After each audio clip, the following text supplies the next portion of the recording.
गोवर्धन पूजा कथा। अन्नकूट की कथा। कार्तिक शुक्ल प्रतिपदा को अन्नकूट उत्सव मनाया जाता है। इस दिन गोवर्धन का अन्नकूट बनाकर या इसके समीप विराजमान श्री कृष्ण के सम्मुख ग्वाल बालों की पूजा की जाती है। यह ब्रजवासियों का प्रमुख त्योहार है। इस दिन मंदिर में विधिवत प्रकार से खाद्य सामग्रियों से भगवान को भोग लगाया जाता है। कथा इस प्रकार है। एक दिन भगवान श्री कृष्ण ने देखा कि पूरे ब्रज में तरह तरह के मिष्ठान तथा पकवान बनाए जा रहे हैं। पूछने पर ज्ञात हुआ कि वृषासुर संहारक मेघ देवता देवराज इंद्र की पूजा के लिए यह सब तैयार हो रहा है। इसकी प्रसन्नता से ही हर वर्षा होती है। गायों को चारा मिलता है और समस्त खेतों में जल पड़कर सबकी समस्या पूर्ण होती है। यह सुनकर भगवान श्री कृष्ण ने इंद्र की निंदा करते हुए कहा कि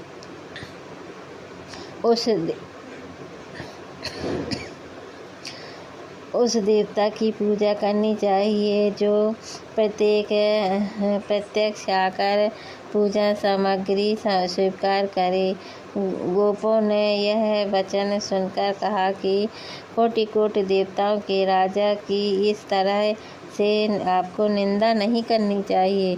कृष्ण ने कहा, इंद्र में क्या शक्ति है जो पानी बारस कर हमारी सहायता करेगा। उससे तो शक्तिशाली तथा सुंदर यह गोवर्धन पर्वत है तो वर्षा का मूल कारण है जो वर्षा का मूल कारण है। इसकी हमें पूजा करनी चाहिए। भगवान श्री कृष्ण के वाक्य में फंसकर सभी ब्रजवासियों ने घर जाकर गोवर्धन की पूजा के लिए चारों ओर धूम मचा दी। इसे इंद्र ने अपनी अवमान हानि समझकर मेघ को आज्ञा दी कि वे गोकुल में जाकर प्रलयकाली मूसलधार वर्षा से पूरा गांव तहस महस कर दे।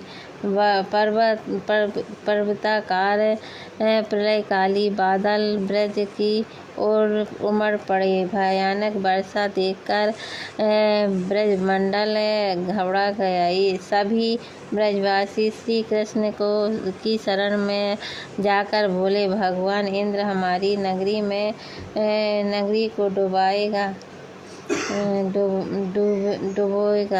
डुबाना चाहता है। अब क्या किया जाए? श्री कृष्ण ने सांत्वना देते हुए कहा कि तुम लोग गौओं सहित गोवर्धन की शरण में चलो, वही तुम्हारी रक्षा करेंगे। इस तरह से समस्त ग्वाल बाल गोवर्धन की शरण में आ गए। श्री कृष्ण ने गोवर्धन को अंगुली पर उठा लिया। इस तरह 7 दिन तक गोप ग्वाली गोवर्धन पर्वत की छाया में सुखपूर्वक रहे। भगवान की कृपा से उनको एक छींटा भी नहीं लगा। इससे इंद्र को महान आश्चर्य हुआ। तब भगवान की महिमा को समझकर तथा अपना गर्व नष्ट जानकर वह स्वयं ब्रज आ गया और भगवान कृष्ण के चरणों में गिर कर अपनी मूर्खता पर महान पश्चाताप किया। 7वें दिन भगवान ने गोवर्धन को नीचे रख कर इसी भांति प्रतिवर्ष गोवर्धन पूजन करके अन्नकूट उत्सव मनाने की आज्ञा दी। तभी से यह उत्सव अन्नकूट के नाम से जाना जाता है। कथा संपन्न हुई। श्री कृष्ण जी की आरती भी करनी चाहिए। आरती श्री कृष्ण कन्हैया की। श्री कृष्ण जी की आरती। आरती कीजिए श्री कृष्ण कन्हैया की, गिरिधर कृष्ण कन्हैया की। आरती कुंज बिहारी की, श्री गिरिधर कृष्ण मुरारी की। गले में बैजंती माला, बजावे मुरली मधुर बाला।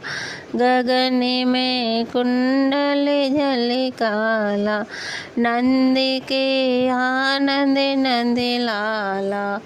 आरती कुंज बिहारी की, श्री गिरिधर कृष्ण मुरारी की। गगन सम अंग कांति काली, राधिका चमक रही आली। लतन में ठाड़े वनमाली, गगन सी अलक कस्तूरी तिलक। चंद्र सी झलक ललित अति गोपी कुमारी की। ललित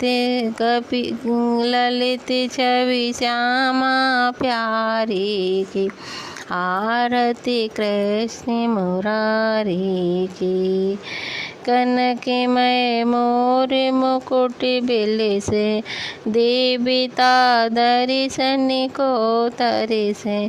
गगन से सुमन अति बरसे, बजे मृदुमंड मधुर मृदंग।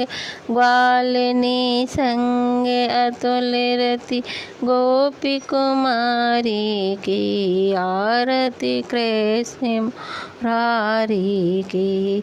जहाँ ते प्रगट भई गंगा, कलश मलहारणी श्री गंगा। सेवन ते होते मोहे भंगा, बसी सिर शीश जटा बसी से विशीष जटा के बीच। हरे हरे अध बीच, चरण छवि श्री बनवारी की।